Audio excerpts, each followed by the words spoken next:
Hi, friends. I am absolutely delighted to be able to talk to you. आज के इस Facebook chat में आप सभी का स्वागत है। आशा आप मुझे देख पा रहे हैं, सुन पा रहे हैं। हम इस प्रोग्राम का आगाज़ जो है प्रारंभ इस तरह से भी करेंगे कि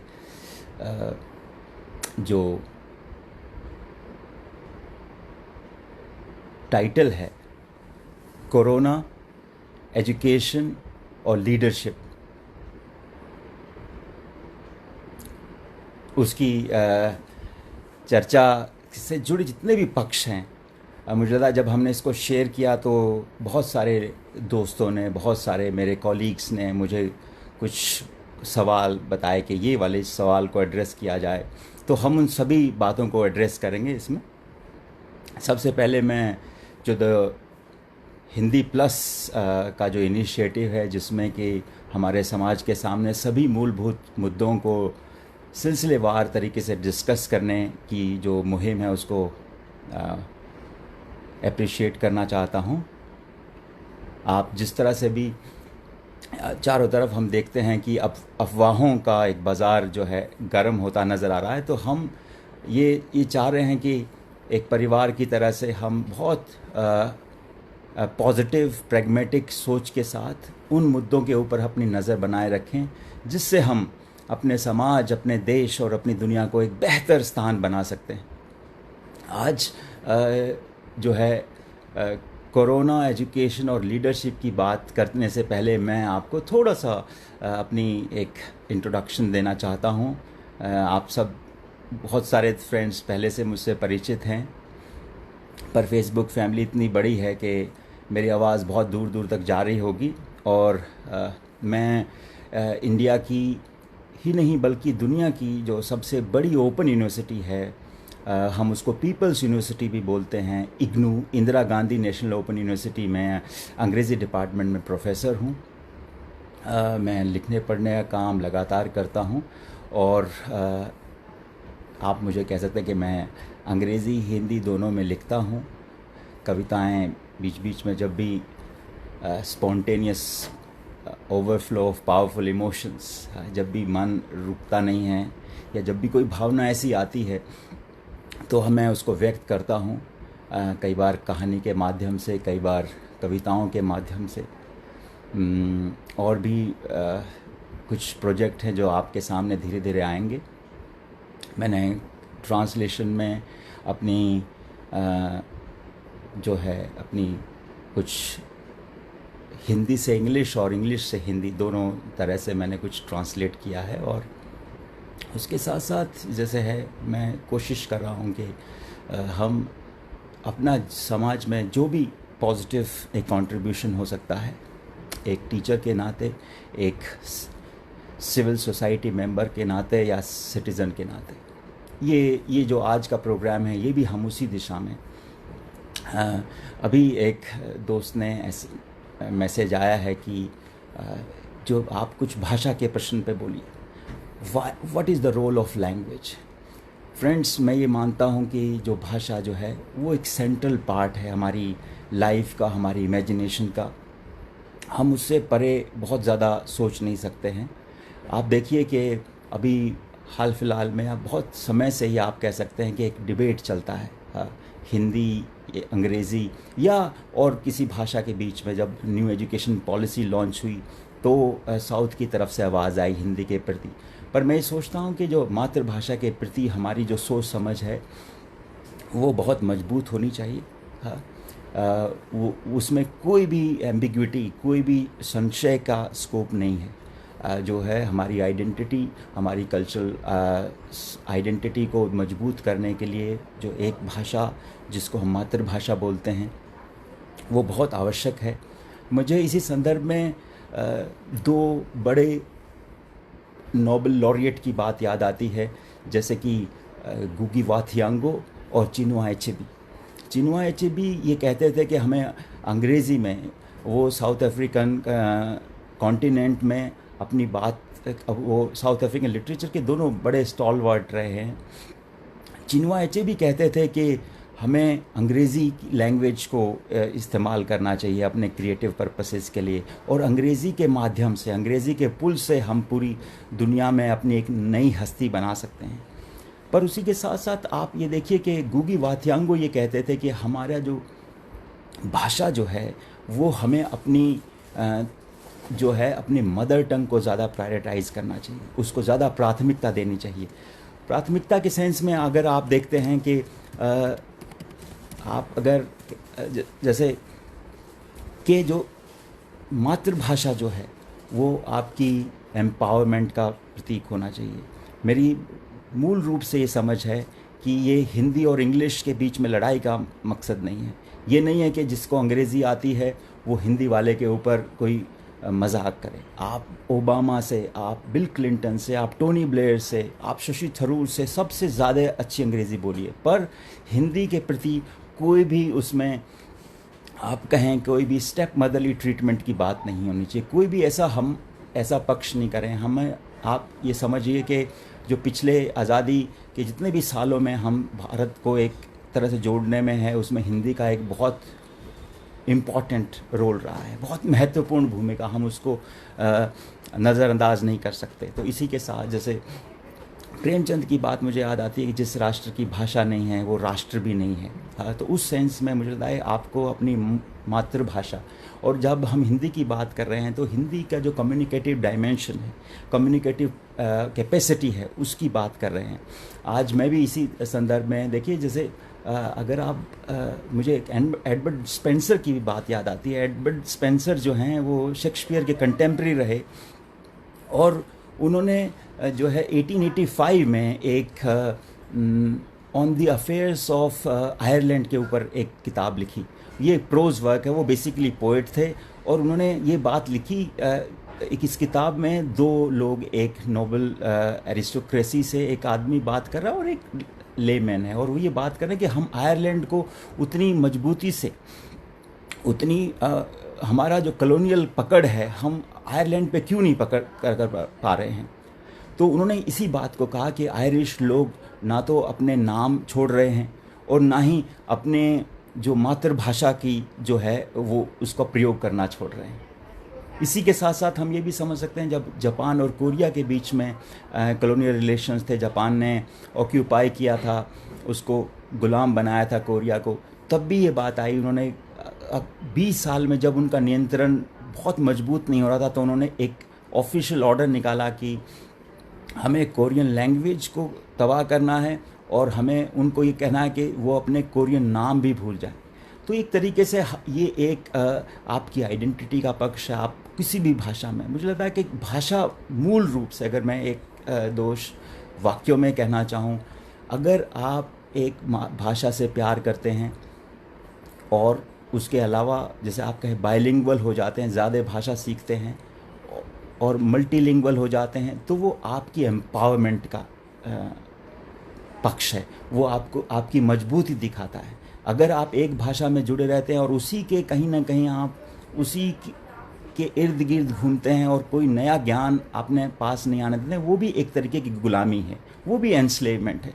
तो इसी पक्ष के साथ मुझे लगता है कि हम इस भाषा की बात को इस तरह से कर सकते हैं कि आप एक मातृभाषा रखिए, आप भाषा के प्रति संजीदगी रखिए। पाणिनि की बात भी मुझे यहाँ पे याद आती है कि the word creates the world, जो शब्द ही है वो ज्ञान की सीढ़ी है। तो अगर आप उस शब्द को मजबूती से, गहराई से, क्लोजली आप अगर उसको संजीदगी से समझते हैं, तो आप उसको ज़्यादा उसका अर्थ निकाल पाएंगे।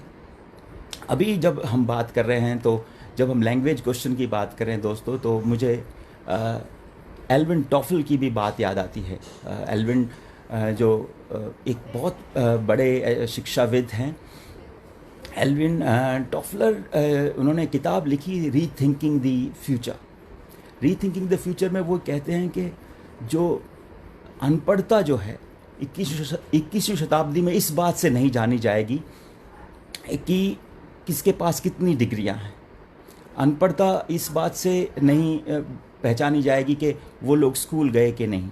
अनपढ़ता इस बात से जानी जाएगी कि आप अपनी जो है ज्ञान को दूसरों तक अवेलेबल करवा पाते हैं कि नहीं, आप अनलर्न कर सकते हैं कि नहीं, क्या आपने कोई चीज़ जो पढ़ी है आप उसको ओवरकम कर सकते हैं कि नहीं, रीलर्न कर सकते हैं कि नहीं, आप अपने आप को रीपोजिशन, आप अपने आपको नई परिस्थितियों में ढाल सकते हैं कि नहीं। मैं भी उसी बात को अगर मैं दूसरे शब्दों में कहूँ तो 21वीं शताब्दी जहाँ जिस समय हम हैं, जिस समय में हम अपना जीवन यापन कर रहे हैं, इस समय आपकी डिग्री से, आपके यूनिवर्सिटी सर्टिफिकेट से, आपकी आप कहें कि एजुकेशनल क्वालिफिकेशन से आपका सामाजिक दायित्व नहीं समझा जाएगा। आप एक अच्छी एम्प्लॉयमेंट ले सकते हैं, आप एक अच्छा रोज़गार कमा सकते हैं, आप अपने लिए धन अर्जित कर सकते हैं, पर यदि आपको एक तरह से आप कहें इस समय में अगर आपको इंटेलिजेंट, एजुकेटेड और एक इंटेलेक्चुअल कहलाना है तो उसके लिए आपको अपने आप को, अपने ज्ञान को, अपने अलावा दूसरों के लिए आप किस प्रकार से फ़ायदा पहुंचा सकते हैं। फॉर एग्ज़ाम्पल, आज हमारा सारा ध्यान ये होना चाहिए कि हम किस प्रकार से हमारे आसपास के लोगों को ये कोविड-19 के सिलसिले में हम किस तरह से मदद कर सकते हैं। साइंटिस्ट लोग अपने ज्ञान को ये लगाएंगे कि हम किस तरह से एक वैक्सीन निकाल सकते हैं। गवर्नेंस वाले लोग जैसे हमारे पॉलिटिशियंस, हमारे और पब्लिक पॉलिसी के लोग हैं, वो ये लगाएंगे कि किसी लोगों को, जैसे माइग्रेंट्स लोग, आप देखिए कि विजुअल्स आ रहे हैं, लोग एक स्थान से दूसरे स्थान पर अपने पैदल चल के जा रहे हैं, उनको दिक्कत ना हो, उनकी जो प्रोटेक्शन है, उनकी जो एक इन भारत का नागरिक होने के नाते उनके जो अधिकार हैं वो कहीं आहत ना हो। इसी तरह से मुझे लगता है कि जब हम बात कर रहे हैं 21वीं शताब्दी में ज्ञान की बात, शिक्षा की बात, ये बात बहुत साफ समझ में आ रही है कि शिक्षा का रूप बदल रहा है। हम अब जब से लॉकडाउन हुआ है, देखिए 11 मार्च को WHO ने घोषणा की कि लॉकडाउन एक ग्लोबल पेंडेमिक डिक्लेयर किया, ये इसको वैश्विक महामारी का रूप दिया। और उसके बाद 22 तारीख से हमने, उसके बाद आप देखिए कि कुछ बच्चों के एग्ज़ाम जो है अभी बाकी थे, कुछ बच्चों के एग्ज़ाम हुए भी नहीं थे। उसके बाद आपने एक तरह से इमरजेंसी का माहौल दिखाई दिया। हाँ, मुझे लगता है कि आप अगर इस महामारी के रूप को, महामारी के पैटर्न को ज़्यादा मैं ये कहूँगा कि आप अगर समझना चाहते हैं तो 1720, 1820, 1920 और आज 2020 तक, मतलब पिछले 400 सालों का जो एक पैटर्न अगर हमने समझना है तो हम ये समझ सकते हैं। उससे पहले भी बहुत सारी महामारियाँ आई समय समय पे। हम ब्लैक डेथ जो इंग्लैंड में प्लेग की बात करते हैं, तो हम ये समझ सकते हैं कि महामारियाँ वास्तव में ह्यूमन रेस, सिविलाइजेशन के सामने एक फंडामेंटल क्वेश्चन खड़ा करती हैं। वो ये हमारी एबिलिटी को चेक करती हैं। जैसे हमने सर्वाइवल ऑफ द फिटेस्ट को समझा है कि जो सबसे ज़्यादा फिट होगा वही सर्वाइव करेगा। पर मुझे लगता है कि ये जो महामारियां हैं, ये एक तरह से ये सिग्नल हमें देने के लिए आती हैं कि जो आदमी सबसे ज़्यादा रेजिलिएंट होगा, अपने आप को नई परिस्थितियों में ढाल सकता होगा, जो अपने आप को अडेप्ट कर सकता होगा, जो अपने व्यवहार में चेंजेस करके नई परिस्थितियों के अनुसार अपने आप को ढाल लेगा, वही आदमी इससे बच जाएगा। आप ये सबसे, इस बीमारी का जो सबसे महत्वपूर्ण पक्ष है, मुझे लगता है कि ये कोई खौफ क्रिएट करने वाली नहीं है, फियर करने वाली नहीं है, इससे डरने की ज़रूरत नहीं है। ये आपके घर चल के नहीं आएगी। ये बीमारी आपको लेने के लिए बाहर जाना पड़ेगा। अगर आप बहुत अपना, जिसको हम बोलते हैं फिज़िकल डिस्टेंसिंग, जिसको हम बोलते हैं कि अपना ध्यान रखेंगे, लॉकडाउन का पालन करेंगे और जो समय समय पे इंस्ट्रक्शंस दी गई हैं, तो आपको इससे कोई खतरा नहीं। तो जब हम कोरोना की बात कर रहे हैं तो मुझे लगता है शिक्षा और लीडरशिप का इसमें जो हमने समझने की कोशिश करना है। मैं अभी 2 दिन पहले एक किताब पढ़ रहा था जिसमें कि मैंने पढ़ा कि किस तरह से जो विंस्टन चर्चिल के जीवन की ये घटना है, मैं आपसे शेयर करना चाहता हूँ। एक बार एक किसान जो है इंग्लैंड के स्कॉटलैंड एरिया में किसानी कर रहा था। उसका नाम था मिस्टर फ्लेमिंग। मिस्टर फ्लेमिंग ने कोई आवाज़ सुनी जिसमें कि उसने देखा कि एक बच्चे के रोने की आवाज़ आ रही है। तो वो उस आवाज़ के पीछे पीछे गए तो उन्होंने देखा एक बच्चा जो है दलदल में घुसा हुआ था, दलदल में डूबने वाला था। फ्लेमिंग ने अपनी जान जोखिम में डालकर एक वहाँ से अपने आप को उस दलदल में डाला और उस बच्चे को किसी टहनी की मदद से बाहर निकाला। इस तरह से उन्होंने उस बच्चे की जान बचाई। फ्लेमिंग के घर, जो कि एक झोपड़ी में रहते थे फ्लेमिंग, अगले दिन एक बड़ी गाड़ी आई और उसमें से एक आदमी उतर के उन्होंने उनको बहुत सारा धन ऑफ़र किया, बहुत सारा धन पेश किया और कहा कि आपने कल मेरे बच्चे की जान बचाई, मैं आपको ये गिफ्ट करना चाहता हूँ। उस समय फ्लेमिंग ने कहा कि ये जो काम मैंने किया ये मेरी ज़िम्मेदारी थी। एक इंसान का दूसरे इंसान का मदद करना उसकी ज़िम्मेदारी होती है, इसमें कोई लोभ लालच में इसमें आने नहीं दे सकता। मैं आपकी कोई मदद स्वीकार नहीं करूँगा। अगर मैंने ये मदद स्वीकार करी तो उसके प्रति जो मेरी ज़िम्मेदारी का भाव था वो कम हो जाएगा। पर उसी समय फ्लेमिंग के घर से एक बच्चा निकला और जो आदमी आया था उसका नाम था रुडोल्फ चर्चिल।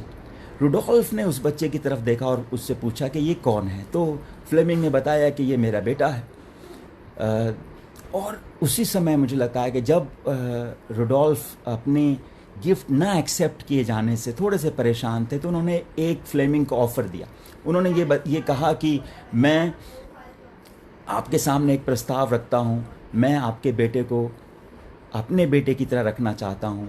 मुझे लगता है कि आपके पास संसाधन कम हैं, मैं आपके बेटे को इस दुनिया की सबसे बेस्ट एजुकेशन दूंगा। और यही हुआ कि जैसे फ्लेमिंग के मन में ये आया कि अभी शायद मेरे लिए मुश्किल रहेगा कि मैं अपने बेटे को एक बढ़िया से बढ़िया एजुकेशन दे सकता हूँ, तो वो कहीं ना कहीं उसकी बात से उन्होंने मान लिया, रुडोल्फ की बात से, और वो उनका बच्चा भी एक अच्छी एजुकेशन में जाने लगा। आपको मैं बताने में मुझे लगता है वो किंग्स कॉलेज जो है, जो इंग्लैंड का बेस्ट कॉलेज है, उसमें पढ़ाई करी फ्लेमिंग के बच्चे ने। और उसके बाद सेंट मैरीज मेडिकल कॉलेज से एक आप कहें मेडिकल साइंस की हाईएस्ट डिग्री लेके वो बच्चे पास किया। पर दोस्तों ये कहानी यहीं ख़त्म नहीं होती। आप देखिए कि जो है रुडोल्फ चर्चिल जो एक इंडस्ट्रियलिस्ट थे, जो एक अमीर इंसान थे, उनके बच्चे को फिर एक जीवन में आपदा आई। उनके बच्चे को एक बार फिर निमोनिया हुआ और उस निमोनिया का इलाज भी वो जो आप कहें फ्लेमिंग का बेटा जो था, जिसका नाम बाद में अलेक्जेंडर फ्लेमिंग हुआ, अलेक्जेंडर फ्लेमिंग ने एक वैक्सीन बनाई जिसको हम आज पेंसिलिन के नाम से भी जानते हैं। वो पेंसिलिन से ही आप जो है हम देखते हैं कि रुडोल्फ चर्चिल के बेटे ने, जिसका नाम था विंस्टन चर्चिल, उसका इलाज हुआ। और आप जान के आपको ये बात याद ही होगी कि विंस्टन चर्चिल इंग्लैंड के 2 बार प्रधानमंत्री रहे। मुझे लगता है इस कहानी से, इस एक्चुअल टेल से कुछ बातें साफ समझ में आती हैं। एक तो हमें एक दूसरे की मदद करनी चाहिए, और दूसरा यदि हम तन मन धन से किसी कठिन समय में, किसी आपदा के समय में अपने दोस्तों की, अपने या आप कहें आदम जात की, आप ह्यूमैनिटी की सेवा करते हैं तो उसके मल्टीप्लाइड रिजल्ट्स आते हैं। आप उसको बहुत बार बार आप समझिए कि अगर आपने किसी की मदद करी और तरीके से तो एक बार आपको, पर यदि आप कष्ट में, आज के समय में, आज के संदर्भ में, जैसे मान लीजिए ये पेंडेमिक का दौर है, आप अगर किसी के साथ खड़े होंगे तो आपको वो, मुझे लगता है उसकी जो है भरपाई आपको ताउम्र होगी, बल्कि नेक्स्ट जनरेशन में भी ये बात होगी। तो हम धीरे धीरे इस बात को समझ रहे हैं कि किस तरह से हमें अपनी जो है फिलंथ्रोपी, हमें अपनी जो है स्पिरिट ऑफ गिविंग को रखना है इसमें। अब भी जो मुझे लगता है कि जब जो इस हमारे आज के टॉपिक का विषय है एजुकेशन के ऊपर सबसे ज़्यादा है, what is the purpose of education. जब हम इस आपदा के संदर्भ में जब हम ये बात कर रहे हैं कि हमें कुछ ही इशारा करती है, मुझे ये लगता है कि जो एक ब्लाइंड रेस थी, एक मानव जीवन की जो प्रगति में भी एक ये जो बात थी कि जो शिक्षा ने सिर्फ हमें रोज़गार और धन अर्जित करने की और ज़्यादा जागृत किया। हर आदमी एक नई, एक और ज़्यादा ऊंची पोस्ट, एक और ज़्यादा ऊंचा फाइनेंशियल स्टेटस लेने के लिए ज़्यादा एक रेस का हिस्सा सा नज़र आता है। उसके प्रति मुझे लगता है कि आज जो है ज्ञान, एजुकेशन की जो पर्पस है उसको समझना, पर्पस ऑफ एजुकेशन। आज हम अपने सभी घरों में बैठे हैं, हम अपने परिवार में ज़्यादा लिंकअप कर सकते हैं। मुझे लगता है ऐसा समय फिर कभी नहीं आएगा जब हम परिवार के सभी सदस्यों से बिना किसी डेडलाइन के, जैसे बच्चों के पास भी समय है, आपके पास समय, आप उनसे बहुत एक आप कहें इंटेंसिव डायलॉग कर सकते हैं, उनसे जुड़ सकते हैं। ये शायद गर्मियों की छुट्टियों में या सर्दियों में जब भी छुट्टियां होती थी होता नहीं था। तो हमें इसके पॉजिटिव साइड में देख के एजुकेशन का जो फंडामेंटल पर्पस है, आप देखिए ज्ञान जो है, शिक्षा जो है, जो हम किताबें पढ़ते हैं वो हमें बताता है कि क्या क्लैरिटी देता है सही और गलत के बीच की, हमें कॉन्फिडेंस देता है सही के साथ खड़े होने का और गलत का विरोध करने का, हमें चरित्र निर्माण की हमें काबिलियत देता है कि हमें जो है जो वास्तव जो हाईएस्ट पॉइंट है एजुकेशन का वो है कैरेक्टर बिल्डिंग। जब आपको देख के लोग आपका ऑटोमेटिकली एक बिल्कुल किसी एफर्ट के बिना आपका सम्मान करते हो, पहचान जाते हैं और आपको living for the sake of others की बात करता है, आपको बताता है कि किस प्रकार आपने अपना जीवन वास्तव में दूसरों के लिए निरंतर सेवा में लगाना है। आप कह सकते हो कि सेवा ही जीवन है।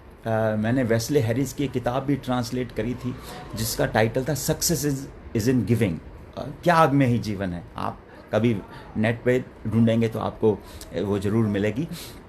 उसके बाद मैं बात करना चाहता हूँ, देखिए हमारी न्यू एजुकेशन पॉलिसी, इस बात के बारे में बहुत चर्चाएं हुई, बहुत 3-4 महीने तक लगातार मुझे लगता है लाखों लोगों ने चिट्ठियाँ लिखी हैं और ये बात हम इस बारे में हम ज़्यादा सजग रहे हैं। क्यूरिकुलम, नेशनल क्यूरिकुलम फ्रेमवर्क को बदला नहीं गया है, उसको हम रिटेन कर रहे हैं, पर जो नई नई बातें आई हैं जिसमें कि एक है childhood care and education, ECCE, early childhood care and education, उसकी तरफ ज़्यादा ध्यान गया है कि जो बच्चे हैं वो पहले 5 से 6 साल में उनका जो एक मस्तिष्क निर्माण है, उनकी जो आप कहें उनका जो विवेक डेवलप होता है वो एक 86% तक हो जाता है। तो उसके प्रति ज़्यादा ध्यान देना है, प्राइमरी टीचर्स का ज़्यादा रोल बढ़ेगा।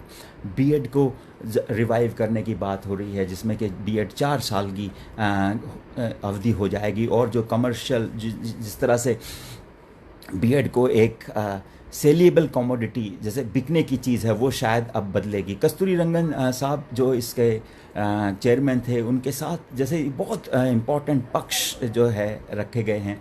इसमें ये वाली बात है कि हम किस तरह से ड्रॉप आउट्स को चेक करेंगे। आप इस बात को देखिए कि जो हमारे कंट्री में हम जिस तरह से आप ट्राइस्ट विद डेस्टिनी की बात करते हैं, इंडिया के प्राइम मिनिस्टर ने जब आज़ाद हम हुए तो रावी नदी के किनारे एक स्पीच में कहा था कि जब ये दुनिया सोएगी, ये सो रही है तो भारत जाग रहा है, इंडिया जाग रहा है। तो उसी संदर्भ में अगर हम आज देखते हैं, जब हम ड्रॉप आउट देखते हैं तो ये बहुत एक आप कहें कि एक कमज़ोर नब्ज़ की तरह हमारे सामने आती है। बहुत जो कुछ एरियाज़ में तो 80-90% तक ड्रॉप आउट है, उसको चेक करने की बात है वो। और सबसे बड़ी बात यह है कि हम जो है हमारी कंट्री में जिसको हम यूथ कैपिटल भी बोलते हैं, ग्लोबल यूथ कैपिटल बोलते हैं, उसमें आज के समय में 50% से ज़्यादा जो लोग हैं वो 26 साल की उम्र से कम है। तो ये एजुकेशन पॉलिसी, एजुकेशन के प्रति सही समझ हमें हमारे देश को एक नई ऊंचाई, या आप जिसको कह सकते हैं कि एक नॉलेज इकॉनमी, या आप कह सकते हैं कि जो ज्ञान की जो एक रैंकिंग है उसमें लाएगी। और हमें सभी को ये कोशिश करनी है। आप सभी लोग बहुत जागरूक लोग हैं इसमें। मुझे लगता है कि लैंग्वेज रिक्रिएशन और मल्टीलिंगुअलिज्म पे ज़्यादा हम जोर दे रहे हैं। इसमें हम बात कर रहे हैं कि किस तरह से हम वोकेशनल एजुकेशन का, किस तरह से हम एक जो जॉब सीकिंग टेंडेंसी है वो कम हो जाए और हम किस तरह से हम स्वरोजगार की तरफ बढ़ें। वास्तव में जो एजुकेशन है ये आपके अंदर एक विश्वास भरना चाहिए। आप अगर किसी से भी पूछते हैं, कोई भी प्रिंसिपल है, आप देखिए 99% हमारे बच्चों के नंबर आ रहे हैं, 100% नंबर आ रहे हैं उस पर। उसके साथ साथ यदि हम देखते हैं कि हमारे लोग कितने इन्वेंशन कर रहे हैं, कितने लोग हमारे लिए नए नए जो है लाइफ चैलेंजेस को इजी करने के लिए क्या क्या हमारा योगदान क्या है, कि हम क्या क्या नई नई खोजें आ रही हैं, उसमें हम थोड़ा सा पिछड़े हुए हैं। उस चीज़ को ध्यान देने की ज़रूरत है। और ये एजुकेशन का मकसद जो है हमें रीडिफ़ाइन करना है। जब जीवन रुका हुआ है, हमें वो जो सोचने की प्रक्रिया जारी रखनी है कि हम किस तरह से इस बुनियादी प्रश्न को, किस तरह से हम शिक्षा को जो है रोज़गार और धन अर्जित करने की नहीं, बल्कि मानवता के बेस्ट इंटरेस्ट को आगे बढ़ाने की बात करेंगे। रोज़गार तो मिलना ही मिलना है। आप देखिए, मुझे लगता है कि जब हम बात कर रहे हैं कि किस तरह से जो है शिक्षा जो है वो आपको एक लीडरशिप के लीडरशिप से जोड़नी चाहिए। मुझे लगता है अगर कोई शिक्षा यदि आपको लीडरशिप से जोड़ती नहीं है तो शायद वो शिक्षा है ही नहीं, शायद उसे कुछ और नाम भी दिया जा सकता है। अब जब आप लीडरशिप की बात आती है तो बहुत सारे लोग अलग अलग कयास लगाने लग जाते हैं, अलग अलग लोग उनके मायने निकालते हैं। लीडरशिप का मतलब बहुत ज़्यादा ये नहीं है कि उसके वो एमएलए एमपी है कि नहीं, या वो आदमी है कि औरत है कि नहीं, या उसकी हाइट कितनी है, या उसके फैमिली के पास कितनी धन है। लीडरशिप का मतलब जो है वास्तव में है कि आप कितने ज़्यादा एम्पैथेटिक हैं, कितने ज़्यादा आप दूसरों की चिंता करते हैं, कितना ज़्यादा आपके पास जो है इंटेग्रिटी, अकाउंटेबिलिटी, रेजिलियंस, विजन की बात है। मुझे लगता है कि आप ये समझिए कि लीडरशिप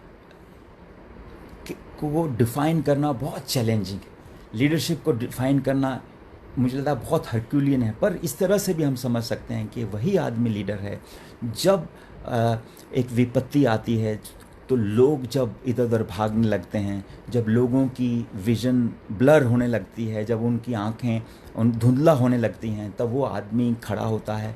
वो आदमी अपने सारे विवेक का इस्तेमाल करके न सिर्फ अपने को बचाने के लिए बल्कि पूरी मानवता को बचाने के लिए खड़ा होता है। तो मुझे लगता है the golden rule is that there is no rule as far as leadership is concern. Leadership जो है वो आप कहें कि अगर उसका एट्रीब्यूट है वो सही एजुकेशन तो है ही है, पर आपको लगातार मुझे लगता है कि ज्ञान को अपने को शार्पन करना है, तेज़ करना है।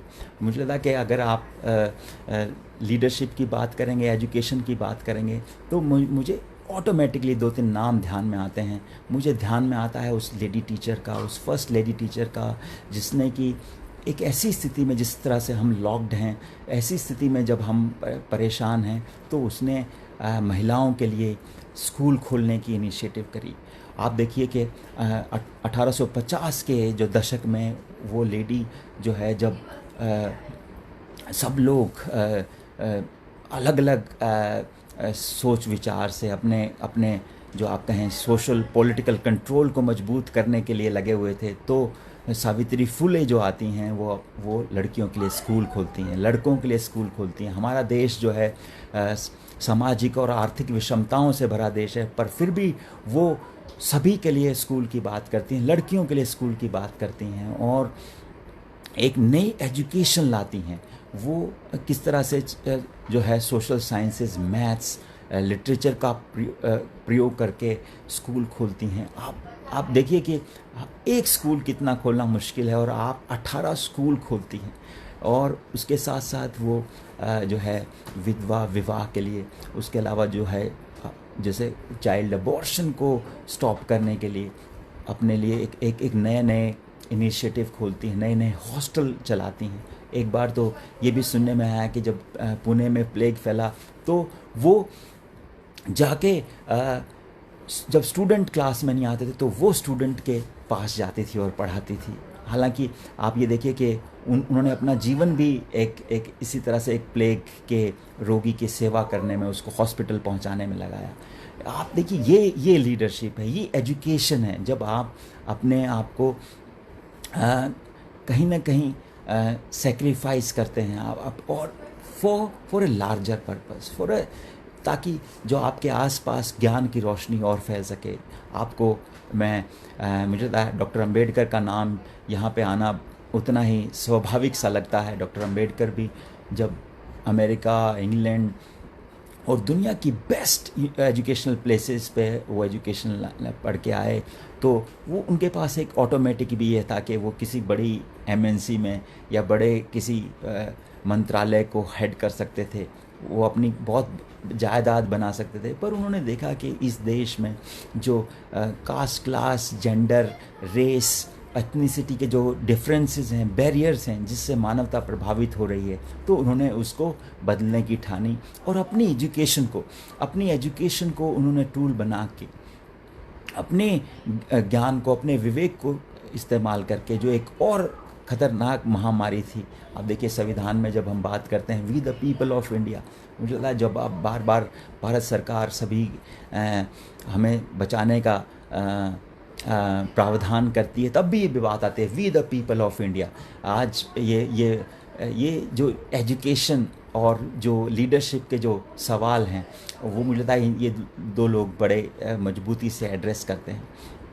आप देखिए जब हाल फिलहाल में जब आप एजुकेशन और लीडरशिप की बात समझते हैं, तो बहुत मजबूती से एक एजुकेशन का क्रिटिक आ रहा है। आपने मुझे लगता है कि अगर मैं ऑक्टेवियो पाज की बात करता हूँ यहाँ, ऑक्टेवियो पाज ने भी कहा कि आप जो है रीडिंग जो है, एजुकेशन जो है, वो इतनी इम्पॉर्टेंट है जितना कि ब्रीदिंग है। वो इन दोनों चीज़ों को समान देखते हैं, वो इन दोनों चीज़ों में कोई फ़र्क नहीं देखते। वो एक तरह से ये कहते हुए नज़र आते हैं कि शायद जो लोग पढ़ नहीं रहे हैं, जो लोग शिक्षित नहीं हैं और दूसरों के लिए नहीं सोचते हैं, उनमें और पशुओं में शायद कोई बहुत बड़ा डिफरेंस नहीं है। एक हमारे अभी एक मैसेज में हमारे दोस्त पूछ रहे हैं कि सर इस समय पे कौन कौन सी किताबें लिटरेचर से पढ़ी जा सकती हैं। ये मुझे लगा कि मैं इस बात का जवाब इस तरह से भी दे सकता हूँ कि आज के समय में जब हम लॉकडाउन को फील करें, तो जो है एक अंदर झांकने का समय है। और मुझे लगता है जो सही साहित्य है, अच्छा साहित्य है, क्लासिकल लिटरेचर जो है, वो हमें एक सिर्फ इन्फॉर्मेशन नहीं देता, वो हमें एक रास्ता भी दिखाता है, हमारा हाथ पकड़ के हमें रोशनी की तरफ ले जाता, हमें ज्ञान की तरफ ले जाता, हमें जो हमारे रास्ते में चैलेंजेस हैं उनको ओवरकम करने में मदद करता है। तो इसी संदर्भ में मुझे लगता है कि टैगोर भी यही बात कहते हैं कि जय आप फटे पुराने वस्त्र पहनिए पर श्रेष्ठ साहित्य पढ़िए। श्रेष्ठ साहित्य की बात जब आती है तो मुझे लगता है कि कुछ किताबें जो मैंने मुझे लगता है पिछले 20 दिनों में पढ़ी हैं, और मैंने दोबारा भी पढ़ी कुछ किताबें, क्योंकि आप एक बार में एक किताब के मर्म को समझना, उसके अर्थ को पकड़ना कई बार मुश्किल होता है। वो आपको उसे बार बार स्क्रैच करना होता है, बार बार उसको नज़दीक जाके उसके साथ बैठना होता है। तो इसी संदर्भ में यदि आप एक ग्रेप्स ऑफ रॉथ करके जॉन स्टीनबेक की एक नावल है, अगर आप वो पढ़ते हैं, जिसमें कि रशियन रेवोल्यूशन के बाद जो 1930s का भी उसमें एक बैकग्राउंड है, जिसमें ये एक वहाँ पे जब एक फैमिन आता है, किस तरह से लोग इकट्ठा होते हैं, किस तरह से एक महामारी फैलती है और अपने सोसाइटी को किस तरह से वो दोबारा खड़े करने की कोशिश करते हैं। उसमें लेबरर्स का और जो है कंपनी के मालिक का उसमें बड़ा एक विरोध प्रदर्शित किया गया। मुझे लगता है कि ग्रेप्स ऑफ रॉथ जो है, हम जो डेवलपिंग सोसाइटीज़ हैं उनके लोगों को पढ़ने में, ताकि किस तरह से जो है आप कहें अमेरिकन सिविलाइजेशन का निर्माण हुआ है, उसको समझने में हमारी मदद करती है। उसी के साथ साथ आप देखिए कि उसमें एक जिक्र आता है जिसमें कि जो मेन उसका प्रोटैगनिस्ट है टॉम, वो कहता है कि आप भूखे आदमी को डरा नहीं सकते, क्योंकि उसको पहले से भूख से डरा दिया है। और एक नया जैसे जो चैलेंज है कि यदि आपके पास संसाधन कम हैं, यदि आपके पास दिक्कतें ज़्यादा हैं, तो वो आपके लिए घबराने की ज़रूरत नहीं है। इसका मतलब आप एक नेक्स्ट लेवल पे जाने के लिए आप ज़्यादा प्रयास करेंगे, आप के सफल होने के चांसेस ज़्यादा हैं।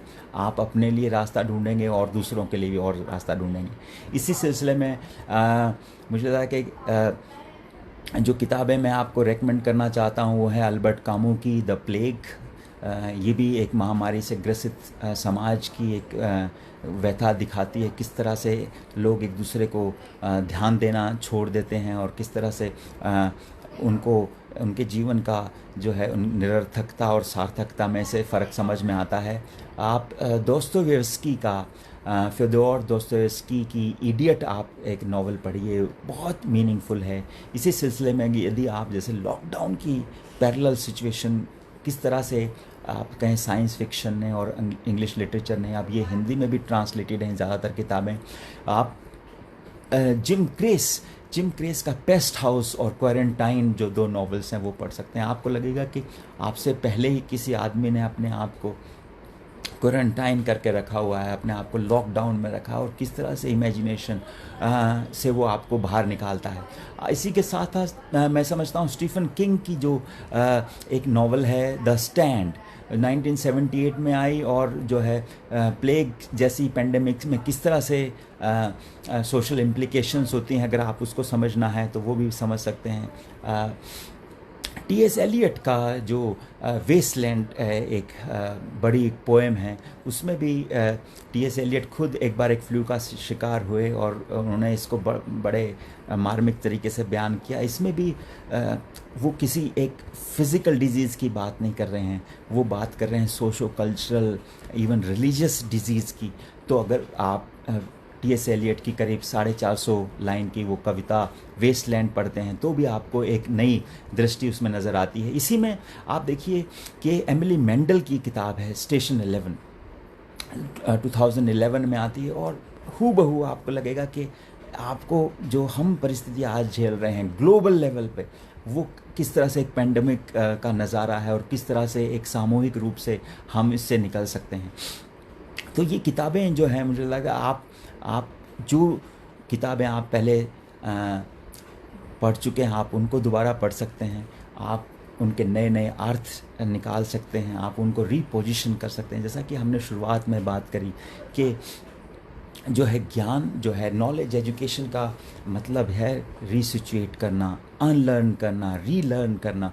आप उसको अगर आप ये भी कह सकते हैं कि एवरी नॉलेज जो है, every idea has an expiry date.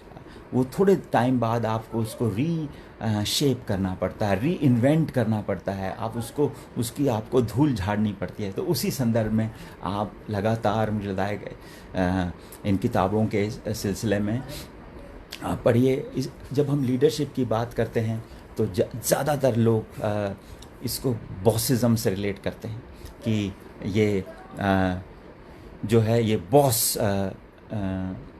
बनने की बात है, किसी कंपनी की हेड बनने की बात है, किसी कंपनी का मालिक बनने की बात है। पर जो है बॉस में और लीडर में बहुत ज़मीन आसमान का फ़र्क होता है। मुझे लगा कि आप देखिए कि अगर आप मैं अभी एक फ़िल्म भी मैंने इसमें देखी, 3 इडियट मैंने दोबारा देखी, मैंने सुपर 30 फिल्म देखी। आप देखिए कि जो उसमें सुपर 30 के जो एकेडमी चलाते हैं आनंद का बहुत अच्छा बिजनेस चल रहा था। आनंद एक प्राइवेट ट्यूशन सेंटर में पढ़ा रहे थे और उनको बहुत अच्छी वेजेस मिल रही थी, उनका जो है जीवन स्तर बढ़ रहा था, वो अपने घर में नई नई चीज़ें ला रहे थे। पर एक दिन उनको समझ में आता है कि वास्तव में जो है वो ज्ञान को नहीं फैला रहे हैं, वो शायद ज्ञान के बिज़नेस को फैला रहे हैं। तब वो डिसाइड करते हैं कि जो मेरे जीवन में प्रॉब्लम थी, मैं जब कैम्ब्रिज नहीं जा पाया था, तो मुझे ये कोशिश करना है कि मेरे जैसे कारणों से, मेरी जैसी परिस्थितियों के कारण कोई और बच्चा कैम्ब्रिज अगर नहीं जा पाया तो वो मेरे लिए वो क्वेश्चन मार्क होगी। उनका भाई जब वो एक फ्री कोचिंग इंस्टीट्यूट चलाते हैं, जब वो एक नए, जैसे आप कहें free education, free IIT admission की बात जब करते हैं, तो उनके भाई जो हैं वो उनसे पूछते हैं कि भैया सब ठीक तो चल रहा है, ये क्यों आप ये नया बखेड़ा शुरू कर रहे हैं? तो वो पूछते हैं किसका सही चल रहा है? वो जो किसका जो है, आप देखिए, अगर जो भी आप जीवन में काम कर रहे हैं उससे सिर्फ कुछ लोगों का फ़ायदा है, तो आपको उस काम को करने के प्रति थोड़ा सा संदेह आपके मन में आना चाहिए। आप जो काम कर रहे हैं उसका फ़ायदा ज़्यादा लोगों को होना चाहिए, उसका फ़ायदा ज़्यादा बड़ी मानवता को होना चाहिए। आप जो भी, अगर मुझे लगता है लीडरशिप को इस तरह से, इससे बेहतर समझना, यदि आप अपना जीवन, अपना फिज़िकल और इंटेलेक्चुअल रिसोर्सेज आप अपने अलावा अपने आसपास के लोगों के लिए, अपने समाज के लोगों के लिए, अपने देश के लोगों के लिए, अपनी दुनिया के लोगों के लिए लगाते हैं, तो उससे बेहतर कुछ नहीं है। वो वही लीडरशिप होगा। आप देखिए कि बहुत कई 25-30 मंजिल का घर बनाना लीडरशिप नहीं है। आपने, आपके घर में कितने नौकर हैं, ये लीडरशिप नहीं है। और शायद कुछ दिनों बाद लोग इनको भूल जाएंगे या क्रिटिसिज्म करेंगे। मुझे लगता है कि आपने कितने लोगों के दिलों में घर बनाया। जब हम बात करते हैं सावित्री बाई फुले की, जब हम बात करें डॉक्टर अम्बेडकर की, और हमारा देश जो है, बहुत बड़े बड़े लोगों ने इसके लिए त्याग तपस्या करी है। इस देश को देश बनाने में बहुत सारे लोगों ने, आप कहेंगे अभी हमारी आप कहें नॉलेज इंडस्ट्री इतनी बड़ी नहीं हुई है कि हम उन सभी लोगों की कंट्रीब्यूशन को डॉक्यूमेंट कर पाएँ। मैं जब देश के अलग अलग हिस्सों में जाता हूँ तो मैं समझ पाता हूँ कि किस तरह से ये देश बना, तो क्या विचार रहा, कितने लोगों ने स्ट्रगल, कितना लहू पसीना और अपना इसके बीच में योगदान दिया। तो ये वो समझने वाली बात है। जब हम बात कर रहे हैं कि leadership is not about bossism, leadership is not about having control, domination, ये संसाधनों पे अपनी एक आप कहें कि दावेदारी की बात नहीं है। ये तो सबके लिए हिस्सेदारी क्रिएट करने की बात है। तो इस तरह से मुझे लगता है कि हम जब ये बात कर रहे हैं कि मैं आपके सभी कमेंट्स को देख पा रहा हूँ, और मुझे लग रहा है बहुत आप लोग जुड़े हुए हैं, तो ये बहुत अच्छी बात है। और मुझे लगता है समता कुमारी ये पूछ रही हैं, क्या देशी भाषा बोलने वाले बेहतर लीडर हो सकते हैं? मुझे लगता है कि देशी भाषा जो है, एक जो लैंग्वेज है वो बेसिकली एक कम्युनिकेशन पैटर्न है। हाँ, देशी भाषा का मतलब जो है, आप देखिए कि यहाँ मैं जैसे मैंने आपको बताया कि ये जो लीडरशिप की बात करी, मैं बात करना चाहता हूँ सावित्री बाई फुले की और अम्बेडकर की दोबारा से। अम्बेडकर भी ये चाहते थे, हालांकि उनकी जो नॉलेज थी वो करीब करीब 9 भाषाओं का ज्ञान था उन्हें, पर जब उन्होंने एडिटोरियल निकालने की बात आई, जब वो एक न्यूज़पेपर निकालने की बात आई, हम इसी साल 2020 में मूक नायक के 100 साल भी पूरे हो रहे हैं, तो हम वो बात करते हैं।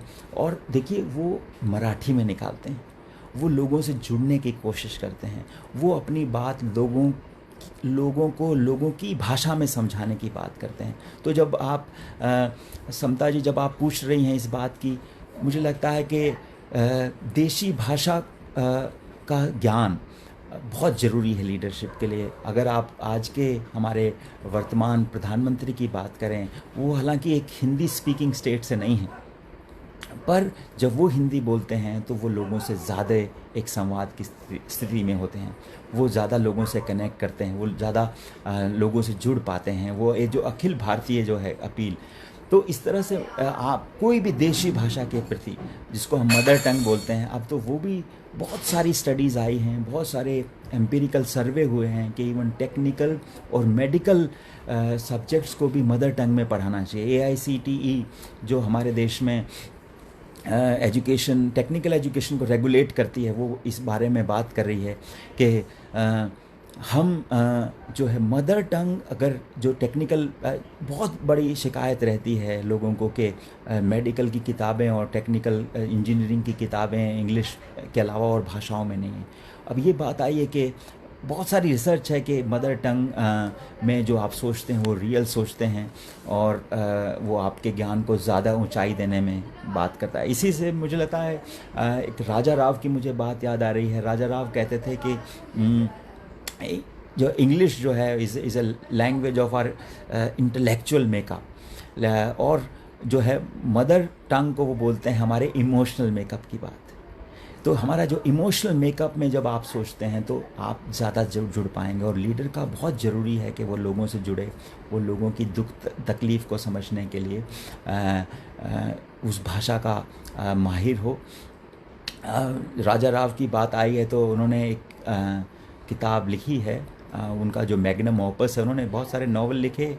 उन्होंने कांतापुरा से स्टार्ट करी 1938 में, पर वो 1960 में किताब लिखते हैं the serpent and the rope. और उसमें जो अपनी तेलुगु का जो टेम्पर है, तमिल भाषा का जो टेम्पर है, जो साउथ इंडियन भाषाओं का जो फ्लेवर है, वो अंग्रेज़ी में डालते हैं। और वो बड़ा एक मुझे लगता है कि लिटरेरी एक क्लासिक बना है। आपको जब समय मिलेगा तो आप पढ़िएगा।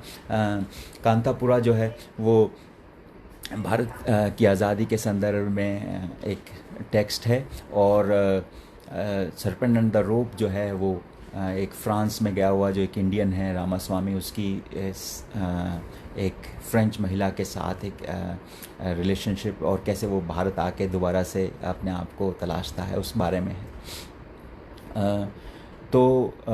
इसी संदर्भ में मेरे दोस्त पूछ रहे हैं कि मातृभाषा में कोई कोर्स उपलब्ध क्यों नहीं हो पा रहे हैं। मैं आपको बताना चाहता हूं दोस्तों कि मेरी यूनिवर्सिटी जो है Indira Gandhi national open university, वो सभी भारतीय भाषाओं में BDP लेवल के कोर्सेज चलाती है। चाहे आप मराठी, गुजराती, तमिल, तेलुगु, मलयालम, सभी भारतीय भाषाओं के कोर्सेज BA लेवल पे हैं। आप जब BA में एडमिशन लेते हैं तो आप फाउंडेशनल कोर्सेज में उन भाषाओं का चुनाव कर सकते हैं। संस्कृत और उर्दू के कोर्सेज तो बहुत पॉपुलर हैं हमारे, तो आप उनसे जुड़ सकते हैं और आप ये जो भाषा की जो आप कहें कि जो सीलिंग है, इसको तोड़ सकते हैं।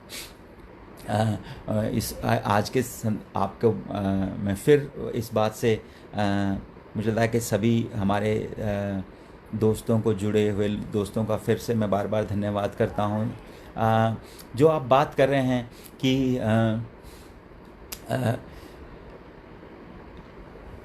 एक और घोषणा मैं करना चाहता हूँ। हमारे जो व्यूअर हैं वो कह रहे हैं कि इग्नू किस तरह से क्लासेस कर रहा है। इग्नू का जो देखिए, जब जिस तरह से हम इग्नू को पीपल्स यूनिवर्सिटी बोलते हैं, तो इग्नू ने आज के इस संकट के दौर में, आज के इस दौर में जब सब रुक सा गया है, तो अपने सारे चैनल्स खोल दिए हैं। ज्ञान दर्शन और ज्ञान वाणी, आप कहें ज्ञान दर्शन जो है रेडियो, TV, दूरदर्शन के तरह से आता है, और जो है आपको ज्ञानवाणी 105.6 ये आपको रेडियो पे आता है। आप इनके तहत आप अपने सभी एजुकेशनल कोर्सेज़ के से जुड़े हुए प्रोग्राम सुन सकते हैं। एक आपको मैं वेबसाइट और बता रहा हूँ जिससे आप इग्नू के सारे प्रोग्राम्स का स्टडी मटेरियल आप डाउनलोड कर सकते हैं। इस लॉकडाउन के सिलसिले में एजुकेशन को अनलॉक जिसने किया है वो है इग्नू। आपको मैं बता रहा हूँ ई ज्ञान कोश, E फॉर एलिफेंट, GYANKOSH.in आप जब लगाते हैं तो आपको हमारे सारे कोर्सेज़ की डिटेल्ड एक लिस्ट मिलती है, और आप उसमें से जो भी चाहें, आप चाहें साहित्य का आप ढूंढना चाहें, आप सोशोलॉजी के कोर्सेज़ आप चाहें करना चाहें, मैनेजमेंट के कोर्सेज़, हमारे साइंसेस के कोर्सेज़, और 21 हमारे स्कूल्स ऑफ स्टडीज़ हैं। आप उसमें से social work, even school of performing and visual arts के कोर्सेज़ के प्रति आप अपनी समझ बना सकते हैं। तो इग्नू ने अपने सारे दरवाजे खोल दिए हैं। इसके अलावा आप ये भी देखते हैं कि और इस सब आप कहें पब्लिशिंग हाउसेस हैं, और कई यूनिवर्सिटीज़ ने अपने रिसोर्सेज को अवेलेबल करवाया है। जापान की एक यूनिवर्सिटी के बारे में पढ़ रहा था, उन्होंने भी अपनी जो फ़ीस है ऑनलाइन उसको सब्सिडाइज़ करने की बात कही है। मुझे लगा ये एक गोल्डन मौका है। जो डिजिटल डिवाइड की बात हो रही थी, जो सोशल डिवाइड है, अगर हम मुझे लगता है कि हमारी सरकार इस पे बड़ी नज़र टिकाए हुए है। स्टेट गवर्नमेंट्स भी इस पे एक पहल ले रहे हैं। उत्तर प्रदेश की गवर्नमेंट ने भी डिसाइड किया है कि वो हमारे ज्ञान दर्शन के प्रोग्राम्स को अपने सभी स्टूडेंट्स को, उत्तर प्रदेश के सारे स्टूडेंट्स को अवेलेबल करवाएंगे। तो आप जो ये ऐप के थ्रू एक इग्नू ऐप भी आप डाउनलोड कर सकते हैं, बहुत इजी है, बहुत स्टूडेंट फ्रेंडली है। आप उसके थ्रू भी आप जुड़े रह सकते हैं। आप टीवी के माध्यम से, आप फ़ोन के माध्यम से, आप जो आपको वर्ल्ड क्लास आप स्टडी मटेरियल जो आपके लिए अवेलेबल है, आप उसका फ़ायदा उठाइए। ये जो नॉलेज जो है, आप देखिए, वही जो सोसाइटी, वही सिविलाइजेशन आगे बढ़ेंगी जो इस लॉकडाउन में अपने ज्ञान की जो है पहिए को रुकने नहीं देंगी, अपने ज्ञान की जो प्रक्रिया है उसे रुकने नहीं देंगी। शायद एडमिनिस्ट्रेटिवली कुछ नए नए प्रावधान किए जाएंगे, शायद सेशन से जो हमारा एकेडमिक सेशन है उससे संबंधित कुछ नई बातें गवर्नमेंट प्लान कर रही है, पर हमारा जो है ज्ञान के प्रति एटीट्यूड, ज्ञान को अपनाने का एटीट्यूड, ज्ञान को एक वोकेशनल फॉर्म में लाने का एटीट्यूड, आप और अपने जीवन की बुनियादी समस्याओं को दूर करने से जुड़े हुई बात सीखने का एटीट्यूड, वो बदलना नहीं चाहिए। मुझे लगता है कि जब कोरोना एजुकेशन और लीडरशिप की बात हम कर रहे हैं, तो आपको ये है कि ये कोई बहुत एक तरफ कुछ हमारे सामने ये समस्याएं आ रही हैं कि हमारे बहुत सारे लोग जो हैं, लेबर क्लास जो हैं या माइग्रेंट लेबर जो हैं, जो अनऑर्गेनाइज सेक्टर में काम करने वाले, उनको बहुत दिक्कत है।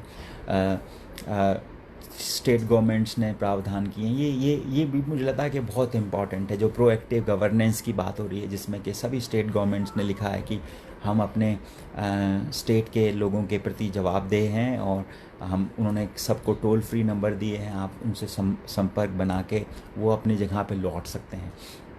कुछ अभी भी उसमें मुझे लगता है कि अगर कुछ समस्याएं हैं वो समय के साथ दूर हो जाएंगी। मैं तो हमेशा पॉजिटिव और प्रैग्मेटिकली सोचता हूँ। ये जो संकट का दौर है, ये बहुत जल्दी ख़त्म होना चाहिए। ये और पर इस दौरान जो है, जो इस समय का जो यूटिलाइजेशन है हमारे स्टूडेंट्स के लिए, चाहे वो स्कूल गोइंग है या कॉलेज गोइंग, यूनिवर्सिटी गोइंग है, उनको बहुत बारीकी से करना चाहिए। ये वो वाली बात नहीं है कि लॉकडाउन के बाद कोई स्टार्ट होगा सेशन तब हम पढ़ाई करेंगे, ये वो वाली बात नहीं है। ये तो बल्कि ज़्यादा गहराई से, बल्कि आपको ज़्यादा, मुझे लगता है जिसको हम सेल्फ मोटिवेटेड लर्निंग बोलते हैं, सेल्फ ड्रिवन लर्निंग एटीट्यूड बोलते हैं, उसकी तरफ ले जाता है। हम अपने सभी जो है, मुझे मैसेज आ रहा है कि हमारा समय कम रह रहा है, तो मुझे लगा है मैं अपने टॉपिक को वाइंड अप करते हुए हम अपने सभी लिसनर्स को, सभी व्यूअर्स को, सभी जो फेसबुक फैमिली से हमसे जुड़े हैं, उन सभी का एक बार फिर धन्यवाद करता हूं। और जो एजुकेशन और लीडरशिप के संदर्भ में हमें एक अपनी पॉजिटिव समझ बनानी है, और हमें ये देखना है कि किस तरह से हम अपनी इस संकट की स्थिति में हम अपने साथ के जो लोग हैं उनको हम किस तरह से फ़ायदा पहुंचा सकते हैं। हम उनके लिए, अगर हम उनके पास जाके, हमें अगर सोशल डिस्टेंसिंग या जो फिज़िकल डिस्टेंसिंग की जो का ध्यान रखते हुए, हम अपने आप को सुरक्षित रखते हुए किस तरह से हम दूसरों के लिए खड़े हो सकते हैं, वो हम ध्यान रखेंगे। गजेंद्र भारद्वाज पूछ रहे हैं कि इग्नू का कोई एंड्रॉयड ऐप है। हाँ बिल्कुल, मैंने इसका जिक्र किया अपने इस डिस्कशन में। हमारा एक बहुत स्टूडेंट फ्रेंडली ऐप है। आप उसको डाउनलोड करके सारे प्रोग्राम्स, हमारे एजुकेशनल प्रोग्राम्स, आपको मैं बता रहा हूँ कि 30 लाख स्टूडेंट्स हमारे हैं, पर इतनी बड़ी जो रेंज जो हमारे पास है, इसमें हाउस वाइफ्स, चाहे आप इंजीनियर बनना चाहते हैं या आप मेडिकल का कोई कोर्स करना चाहते हैं, BA, MA, certificate, diploma, PhD programmes, इतनी बड़ी वैरायटी है कि आप अभी भी, मुझे लगता है कि इग्नू से और कोर्सेज करते हैं। मैं बहुत अभी एक हमारे व्यूअर लिख रहे हैं कि उन्होंने 2 कोर्स किए। मैं आपको बता रहा हूँ कि अभी पिछले कॉन्वोकेशन में 93 ईयर के हमारे एक लर्नर थे, और उन्होंने एमए 7 सब्जेक्ट्स में किया है। तो उस तरह से अगर ये हमारी जो एजुकेशन जो है उसको इनेबल करने के हमारे सारे इनिशिएटिव्स खुले हैं। ऐप वेबसाइट और जो है मुझे लगा आज के इस कार्यक्रम में हमें यहीं पे हम इसको विराम देंगे। आप सबका इस प्रोग्राम से जुड़ने के लिए बहुत बहुत धन्यवाद। और इसके साथ साथ मैं ये भी कहना चाहूँगा कि जो इस प्रोग्राम के जो आयोजक हैं इंडिया प्लस और दी हिंदी प्लस, इसमें दी हिंदी प्लस में जो है जो ये काम कर रहे हैं लगातार, मुझे लगा कि पिछले काफ़ी समय से मूल मुद्दों पर उन्होंने व्यूअर्स को एक समझ बनाने में मदद करी है और वो आगे भी ऐसा ही करते रहेंगे। आप इस प्लेटफॉर्म को ज्वाइन करिए और हमें उन सभी इनिशिएटिव्स का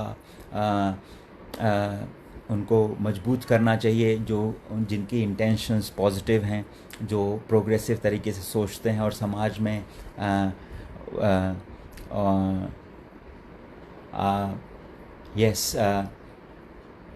मैं जो है इसमें ख़ास तौर पे नाम लेना चाहता हूँ हमारे अज़ीज़ दोस्त पंकज जी का।